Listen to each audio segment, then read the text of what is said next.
revival rock and roll shows, right? Yeah. All right, you have all these great artists that were fantastic in the 80s, and now in the 90s, 2000s, they're gone. You go, but they really had talent. But as I said, every generation has to find its own level or artist to represent it. So I'm sitting there, and one day in my office, I'm going, God, whatever happened to this guy? Where's Doc? Where's Wesley? Where's all these guys?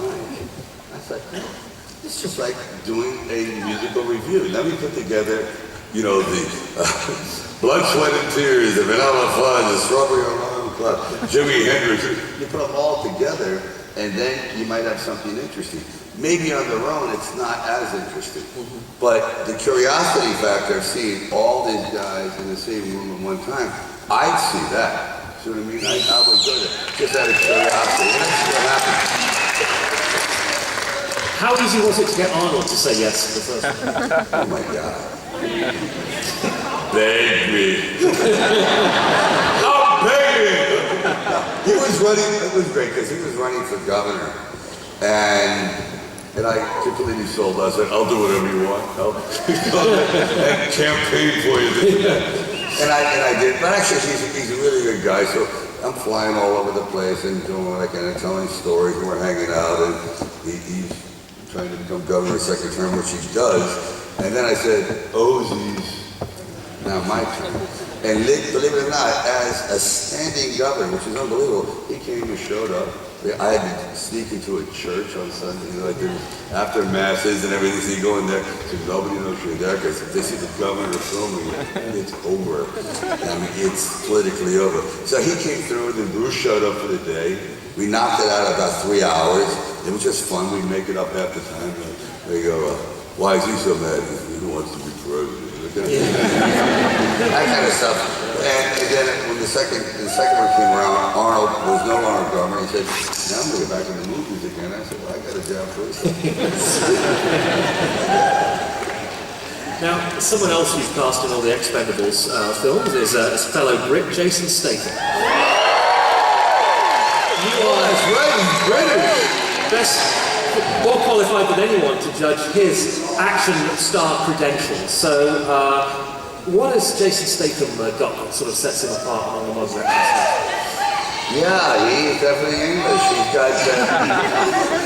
He's got a, you know, it's really hard. I can put, and I'm not kidding you, you never know who's going to be the star until the camera goes on. I have hired so many people, I'd say, oh yeah, this guy, look at him.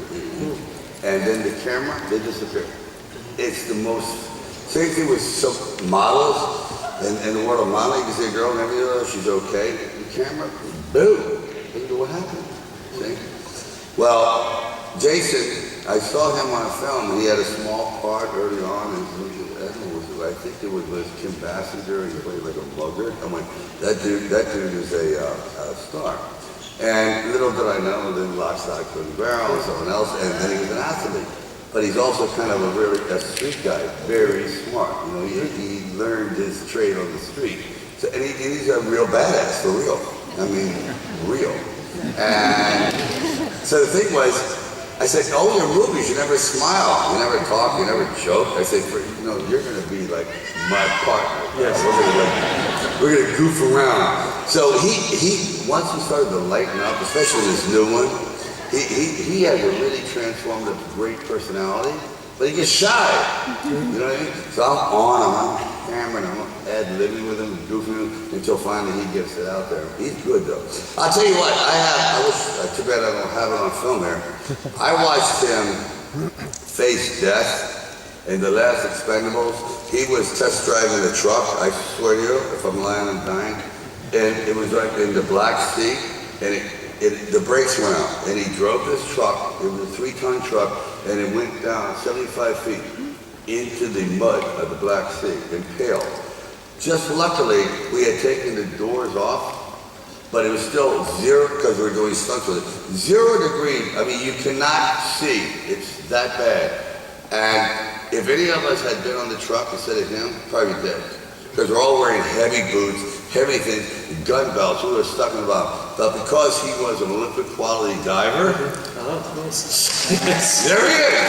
Genuine action action hero. He did. And then a half hour later, he came back and said, let's get going. I would have said, I quit. You mentioned that you saw Jason first playing a small role as a mugger in a film. You started your career playing a mugger in the Woody Allen movie Bananas. So how tempted are you to cast Woody Allen in the Expendables film? I would. Bring it full circle. You know, he's mad.